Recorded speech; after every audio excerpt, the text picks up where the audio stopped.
सही लेकिन बुलाया जरूर है। कहते हैं कि भगवान के चरणों में की गई प्रार्थना कभी निरर्थक नहीं जा सकती। भक्ति पूर्वक की गई प्रार्थना एक दिन जरूर फलित होती है। और ये यात्रा तीर्थ क्षेत्र से प्रारंभ होती है और तीर्थ क्षेत्र पर ही समाप्त हो रही है। जब सलेहा के पंचकल्याणक में बिक्की भैया, अनंत भैया पहुँचे और उन्होंने अपनी प्रार्थना रखी कि आचार्य भगवान चातुर्मास की हमारी अभिलाषा है तो हमें 2 पुष्प दीजिए। आचार्य भगवान ने उनसे कहा कि पुनः आना। लेकिन श्रेयांशगिरी के बड़े बाबा पर जब इन्होंने प्रार्थना की कि भगवान क्षेत्र से यात्रा प्रारंभ कर रहा हूँ, क्षेत्र तक ही रहे और क्षेत्र में ही रहे, वह अतिशयकारी श्रेयांशगिरी क्षेत्र से की गई यात्रा प्रारंभ और चलते चलते आज बहलना में पूर्ण हो गई। ऐसा ही योग था कि सलेहा के पास भी क्षेत्र था, वो भी 3-4 किलोमीटर दूर है और आज जहाँ चातुर्मास हो रहा है वहाँ पर भी क्षेत्र है, ये भी 2-3-4 किलोमीटर दूर है। लेकिन दूरियाँ नहीं, ये चातुर्मास प्रेमपुरी में नहीं हो रहा है। समझ में आ रहा ना? ये प्रेमपुरी में नहीं हो रहा है, ये चातुर्मास मुजफ्फरनगर में नहीं हो रहा है, ये चातुर्मास भगवान के चरणों में मधुवन में हो रहा है।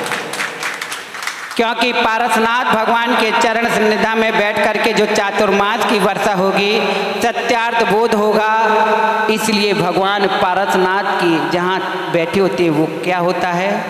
मधुवन हुआ करता है।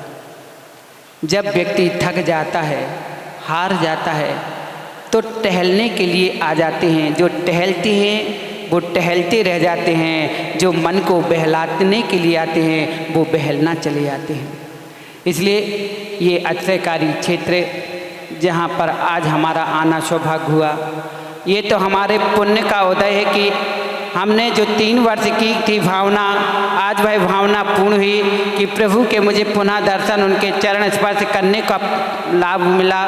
प्रवीण भैया, हमें पूरा विश्वास है कि पारस के दरबार में आने वाला व्यक्ति कभी खाली नहीं जाता।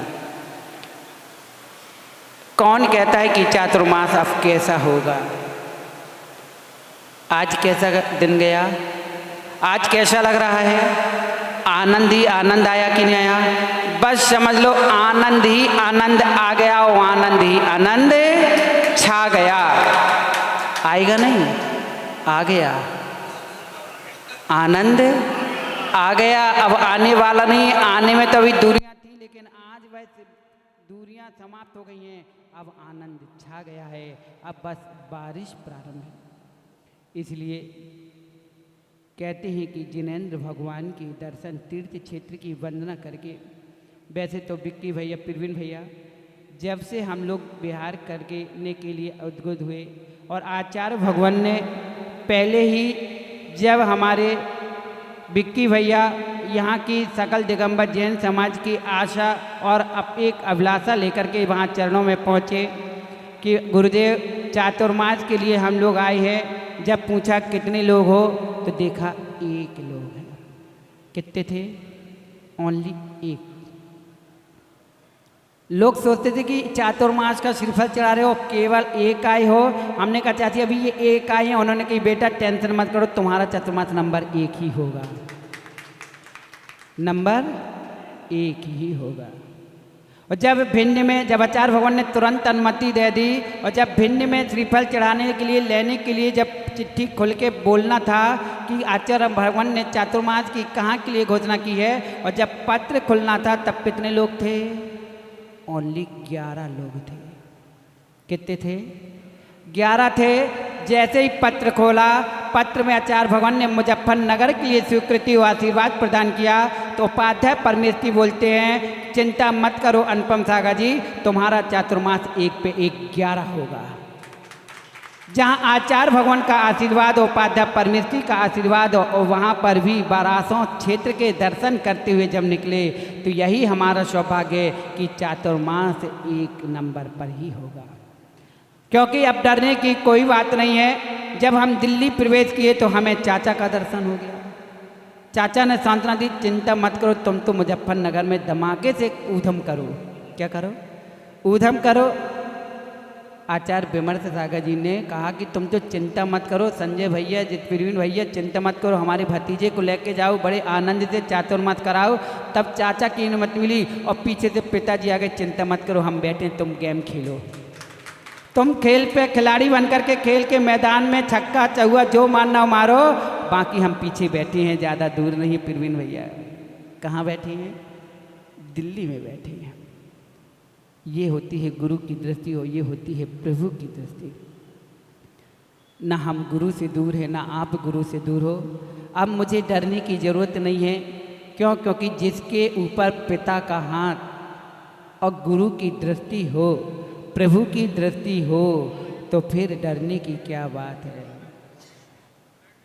आशीष भैया, ज्ञानोदय के सभी युवाओं से कह देना कि अब मुजफ्फरनगर में मात्र अभी तक ज्ञानोदय का नाम चलता था, अब ज्ञानोदय का काम भी चलेगा।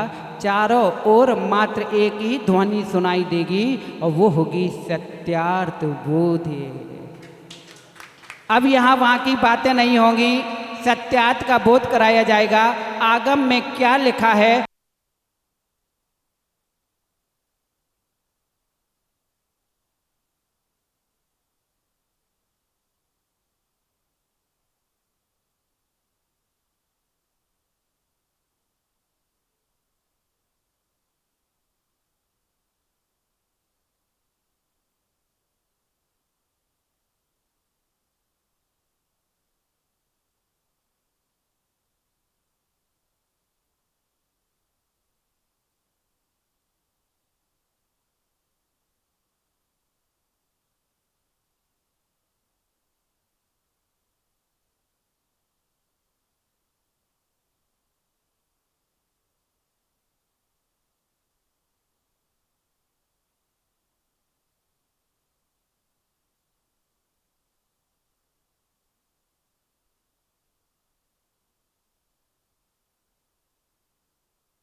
अवस्था तक, जैसे आज लोग आप लोगों ने बड़े उत्साहपूर्वक, चाहे वो सहारनपुर से आए हुए युवा मंडल हों, चाहे हमारे खतौली से आए हुए युवा मंडल हों, चाहे मुजफ्फरनगर के हों, चाहे ज्ञानोदय के हों, चाहे अनुपम वाणी परिवार से हों, किसी के भी हों, बस एक ही बात रखना है, रामो लोए शब्द सावरम। जैसे आज आपने भक्ति पूर्वक, जैसे धोती दुपट्टा पहनकर आपने भगवान की पूजा अर्चना की है, ऐसे ही प्रवीण भैया हमेशा उन क्षणों तक करते रहना जब तक तुम स्वयं इनके जैसे न बन जाओ।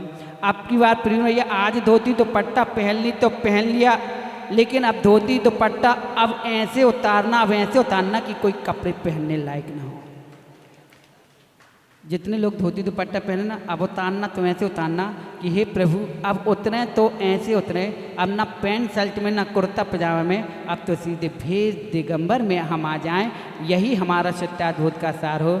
इसलिए हम बहुत से लोगों को कभी छुल्लक जी बोल देते हैं, किसी को कुछ बोल देते हैं, तो बुरा नहीं मानना। कहते हैं ना कि एक पागल व्यक्ति को सही व्यक्ति को पागल घोषित करना, तो बार बार कहते रहो पागल है, पागल है, पागल है, तो एक दिन वो स्वयं कहने लगता है मैं पागल हूँ। इसलिए मैंने सोचा जब ये बात सत्य ही है तो हम छुल्लक जी बोलेंगे, तो एक दिन ये आदमी बोलेगा कि मैं छुल्लक हूँ। हाँ, सत्य है कि नहीं है? किसी व्यक्ति से पागल बोलो, एक दिन गुस्सा होगा, 4 बार गुस्सा, एक दिन दौड़ेगा, लड़ने को दौड़ेगा, मारने को दौड़ेगा। क्यों? क्योंकि वो वास्तविक में पागल हो चुका है। इसलिए छुल्लक जी, प्रवीण भैया, बुरा नहीं मानना, और बुरा मानो तो ऐसे मानना, वास्तव में करके दिखा देना, ठीक है ना? इसलिए सत्यात बोध, आत्मा का शोध, आत्मा का शोध ही जीवन का बोध है, और जीवन का बोध ही हमारे मोक्ष पथ का मार्ग है। इसी भावना के साथ सभी को शुभाशीष, सद्भावना शुभावना के साथ है।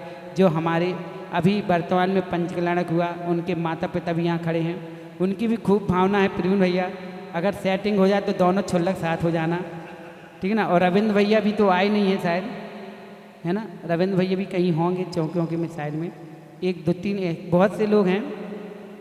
तो लक्की भिक्की भैया 3 लाए हो, 3 वापस करने मत जाना, ठीक है ना। 3 लाए हो तो कम से कम दुगुने तो करके जाना, ठीक है ना। कितने? 3 गुने करके देना, ताकि गुरुदेव को पता चल जाए कि यहाँ पर भी रत्नों से रत्न निकलने वाले हैं। जहाँ सत्यात बोध की वर्षा होती है वहाँ पर ही सत्य के बीज होते हैं। इसलिए प्रिय भैया, जो आज यहाँ पर बच्चे चाहे सहारनपुर से आए हों, सागर भैया, बिनी भैया, जो नाम तो नहीं जानते बहुत लोगों के, वो हमें जानते हैं नाम से, लेकिन हम नाम बहुत से भूल गए हैं। लेकिन बहुत सारे जो बच्चे आ रहे हैं ना, ये उस समय के बीजारोपण हैं धर्म प्रवाहना के, जब 2024 में सहारनपुर में चतुर्मास हुआ था। और ये बीजारोपण अनुपम सागर जी ने नहीं किया था, ये बीजारोपण आचार्य भगवान विशुद्ध सागर जी महाराज ने अपने सत्यात बोध के दिए थे। हम तो मात्र निमित्त थे, हमने तो मात्र इन पे सच्चाई की। वही भक्ति जैसे सहारनपुर के बच्चों में आज है। कोई भी साधु संत आते हैं, जब ये बच्चे आगे आगे उनकी सेवा करते हैं आगवानी में, बिहार में, आहार में, तब हमें खुशी होती है कि चलो कम से कम इन बच्चों में वो संस्कार तो आए हैं कि ये रमोकार मंत्र की सेवा कर रहे हैं, साधु संतों की सेवा कर रहे हैं। हमें इतना विश्वास है कि इनकी समाधि तो नियम से अच्छे से ही होगी। भले ही साधु बन पाओ या न बन पाओ, लेकिन साधुओं की सेवा करते रहना, एक दिन उसका फल नियम से तुम्हें समाधि फल मिलेगा। इसलिए आप लोग सभी लोग ऐसे ही सेवा भक्ति करना। मुजफ्फरनगर का नाम तो बहुत सुना, हर साधु संतों के मुख से सुना कि धर्म नगरी अगर कोई है, चतुर्मास अगर कहीं करना हो तो मुजफ्फरनगर में ही करना। कल आचार्य भगवान बसुनंदी सागर जी महाराज का